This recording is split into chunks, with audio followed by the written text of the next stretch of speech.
तो दोस्तों, उड़ने की आशा सीरियल के आज के एपिसोड की शुरुआत वहीं से होती है जहां सायली और लुटेरों के बीच पैसों के बैग के लिए छीना झपटी होती है।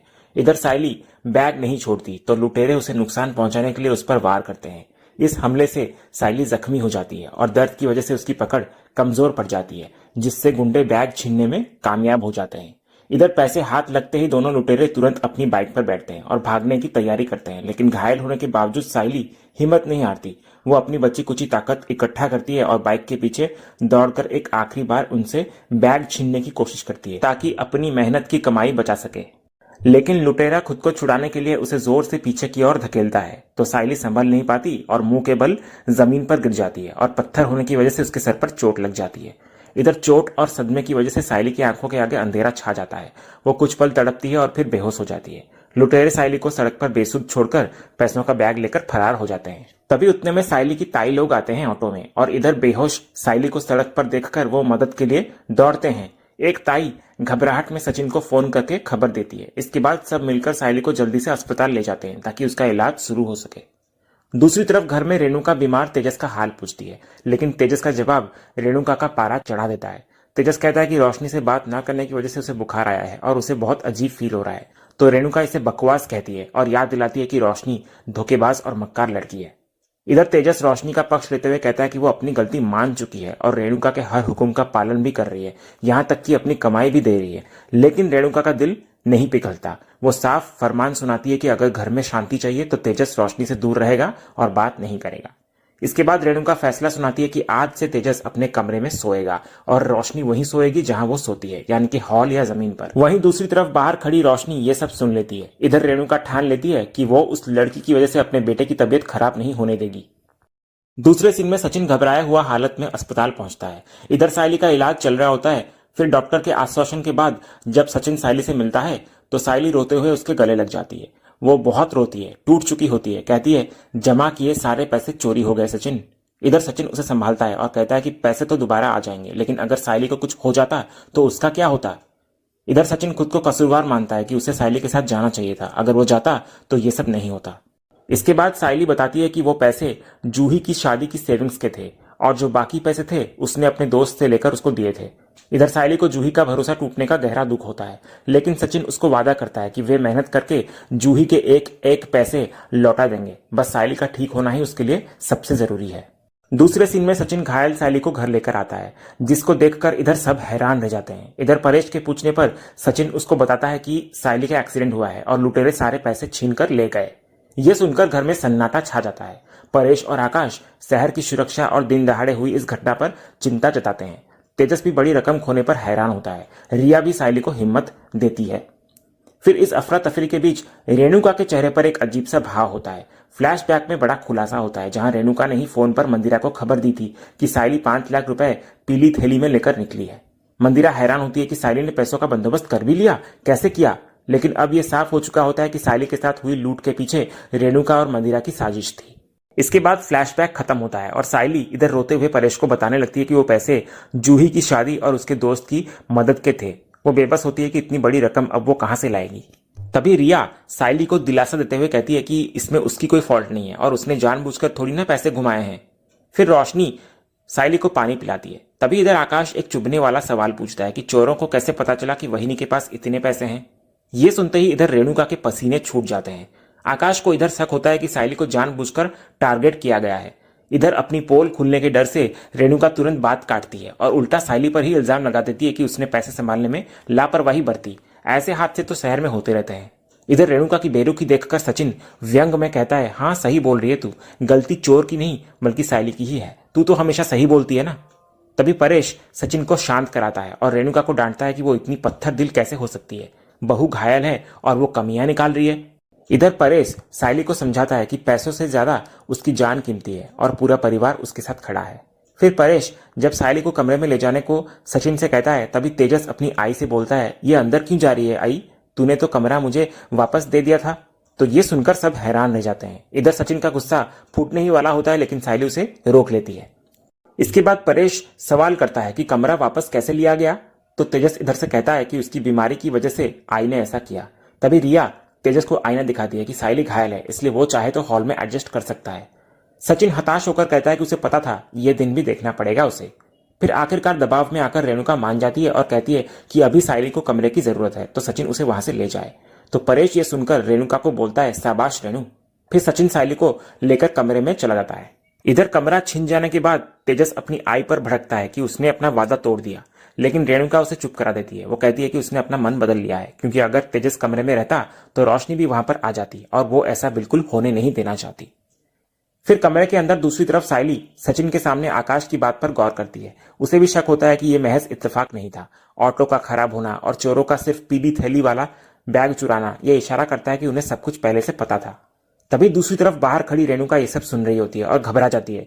सचिन इधर वादा करता है कि उसे पूरी दाल काली लग रही है और वो असली गुनहगार को ढूंढकर ही दम लेगा। इसके बाद सचिन सायली से पूछता है, क्या तुझे उन चोरों का हुलिया या गाड़ी का नंबर याद है? क्या उन्होंने आपस में कोई नाम लिया था? तो सायली कहती है, नहीं सचिन, उन्होंने हेलमेट पहन रखा था और गाड़ी की नंबर प्लेट पर काली पट्टी थी, इसलिए कुछ नहीं दिखा। तो ये सुनकर बाहर खड़ी रेणुका को राहत की सांस मिलती है। वो सोचती है, अच्छा हुआ कि सायली को कुछ याद नहीं है। ये कहने के बाद रेणुका अपने कमरे की ओर जा रही होती है, लेकिन परेश उसको बाहर हॉल में बुलाता है। फिर रेणुका के आने पर परेश सचिन को भी अपने पास बुलाकर बिठाता है और सायली के हादसे की बारीकियां पूछता है कि क्या सायली ने उन लोगों को देखा, क्या उसे गाड़ी का नंबर या हुलिया याद है? तो पास ही खड़ी रेणुका की धड़कनें तेज हो जाती है। वो मनी मन डरती है कि अगर सायली ने कुछ भी देख लिया होगा तो सचिन सीधा मंदिरा तक पहुंच जाएगा और उसकी पोल खुल जाएगी। फिर सचिन बताता है कि चोरों ने हेलमेट और नंबर प्लेट पर काली पट्टी लगा रखी थी, इसलिए कुछ पता नहीं चला, लेकिन सायली के दिमाग पर जोर डालने पर उसे ऑटो का नंबर याद आ गया। फिर सचिन आगे की कहानी खोलता है कि मैंने पुलिस को ऑटो नंबर भेजा, पुलिस ने ड्राइवर को पकड़ा और उसने सब कुछ उगल डाला। कड़ियां जुड़ी और पुलिस सीधे मंदिरा तक पहुंची। सचिन कहता है कि मंदिरा ने अपना गुनाह कबूल कर लिया है। उसने माना है कि सायली से ऑर्डर छीनने और जलन की वजह से उसने ये साजिश रची थी। लेकिन असली धमाका तब होता है जब सचिन कहता है, मंदिरा ने सिर्फ अपना गुनाह नहीं कबूला, बल्कि यह भी बताया कि इस धांधली में उसकी हेल्प इस घर के ही एक इंसान ने की है। यह सुनते ही सबके होश उड़ जाते हैं। रेणुका का चेहरा तो पीला पड़ जाता है। परेश पूछता है, कौन है वो? तो सचिन बिना झिझक रेणुका पर उंगली उठाता है और कहता है, और कौन बाबा, इस घर की लाडली आई तेरी बाई को। सबकी अविश्वास भरी नजरें रेणुका पर टिक जाती है। रेणुका घबराकर सफाई देने लगती है कि सचिन झूठ बोल रहा है, मेरा इसमें कोई हाथ नहीं। लेकिन परेश इस बार सुनने के मूड में नहीं होता। उसका गुस्सा 7वें आसमान पर पहुंच जाता है। वो सीट से उठता है, रेणुका के पास जाता है और बिना एक शब्द बोले उसके गाल पर एक जोरदार तमाचा जड़ देता है। तभी अगले ही पल हमको पता चलता है कि रेणुका का थप्पड़ खाना सिर्फ उसका एक बुरा सपना निकलता है। इधर जब परेश उसको सच में बुलाता है तो रेणुका राहत की सांस लेती है कि उसकी पोल अभी खुली नहीं है। फिर हॉल में परेश फैसला सुनाता है कि सायली के साथ हुए हादसे को वे नजरअंदाज नहीं कर सकते और सचिन को पुलिस कंप्लेंट करने को कहता है परेश। इधर रेणुका और तेजस इसे रोकने की कोशिश करते हैं, ये कहकर कि पुलिस कुछ नहीं करती, जैसे तेजस के 30 लाख अब तक नहीं मिले। तो परेश उनकी बात नहीं सुनता और आगे सबको समझाता है कि परिवार में एक की परेशानी सबकी परेशानी है। वो सायली की हेल्प के लिए एक बड़ा फैसला भी लेता है कि रेणुका के गहने गिरवी रखकर जूही के पैसे वापस किए जाएंगे। तो ये सुनकर सचिन तंज कसता है कि बाबा की बाई को सायली के लिए कांच की चूड़ी तक ना बेचे तो वो क्या देगी। तभी इधर तेजस तुरंत विरोध करता है। वो परेश से सवाल करता है, पैसे सायली की बहन के चोरी हुए हैं तो गहने आई क्यों गिरवी रखे? और जब मेरे 30 लाख रुपए चोरी हुए थे बाबा, तब तो तूने आई को गहने गिरवी रखने को नहीं बोला था। इधर सचिन को तेजस की यह बात बुरी लग जाती है। वो उसे चुप कराते हुए कहता है, तू तो बीच में अपना 30 लाख का पिंपड़ी बजा मत। तेरे साथ जो गोची हुआ था वो तेरी बेवकूफी थी, लेकिन सायली के साथ चोरी हुई है, तो दोनों बातों में जमीन आसमान का फर्क है, इसलिए बीच में मत बोल। इधर रेणुका भी साफ मना कर देती है। वो तर्क देती है कि सायली ने पैसे लेते वक्त उससे नहीं पूछा था, तो वो हर्जाना क्यों भरे। फिर वो मनी मन सोचती है कि अगर उसने आसानी से मान गई तो सबको उस पर शक हो जाएगा।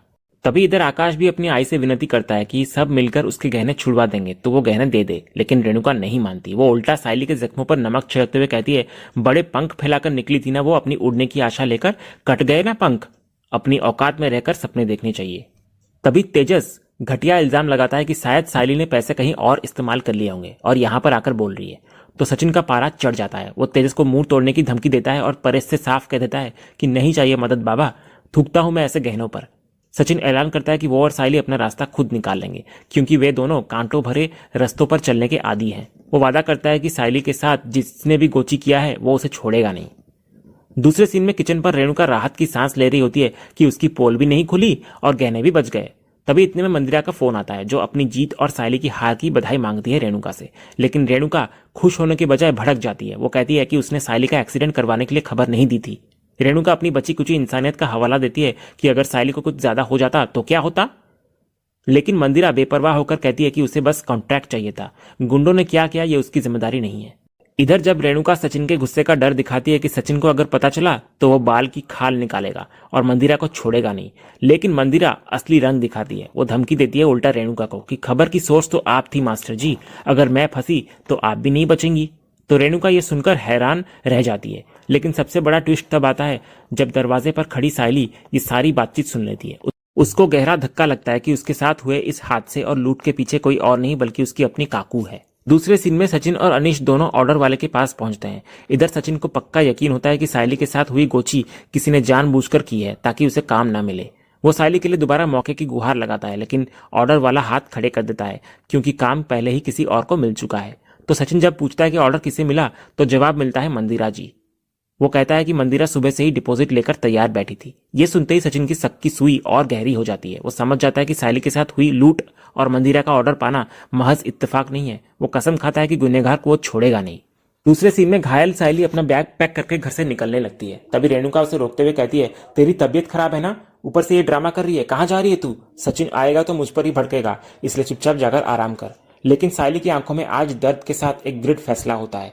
वो कहती है, काकू अब अंदर जाने का कोई फायदा नहीं है, मैं कोई काम से नहीं बल्कि हमेशा के लिए घर छोड़कर जा रही हूँ। तो ये सुनकर रेणुका हैरान रह जाती है। सायली आगे कहती है, मंदिरा का फोन आया था ना आपको, मैंने सब कुछ सुन लिया। सायली का दिल छलनी हो चुका होता है। वो कहती है, काकू इतने समय से मैं इस घर में हूँ, आपने मुझे ना बहू माना और ना सचिन को बेटा, फिर भी मैं खुश थी क्योंकि मुझे लगा आप जैसी भी हैं घर की बड़ी हैं, आई है, और एक आई अपने बच्चों का कभी बुरा नहीं सोच सकती, इसलिए आपके सारे ताने और गुस्से मैं चुपचाप सहती रही। इधर सायली की आवाज में कड़वाहट आ जाती है। वो कहती है, लेकिन आप नफरत में इतनी गिर जाएंगी कि मुझे नुकसान पहुंचाने के लिए उस मंदिरा से हाथ मिला लेंगी, यह मैंने सपने में भी नहीं सोचा था। आज आपने बड़े छोटे सास बहू हर रिश्ते की मर्यादा तोड़ दी है।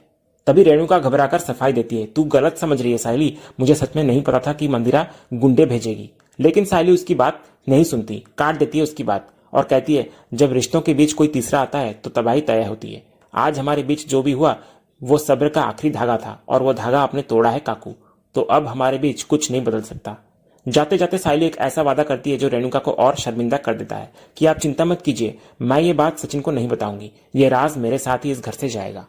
और इसी सीन के साथ ही आज का ये एपिसोड यहीं खत्म होता है। तो दोस्तों आज का ये वीडियो आपको कैसा लगा कमेंट के माध्यम से हमें जरूर कहिएगा और कमेंट में हाइप करना भी मत भूलिएगा और वीडियो को लाइक शेयर सब्सक्राइब करना भी मत भूलिएगा ताकि ऐसे ही रोज लेटेस्ट एपिसोड के अपडेट्स आप टेलीविजन से पहले पा सकें। तो मिलते हैं हम एक नया एपिसोड के रिव्यू में, तब तक के लिए नमस्कार।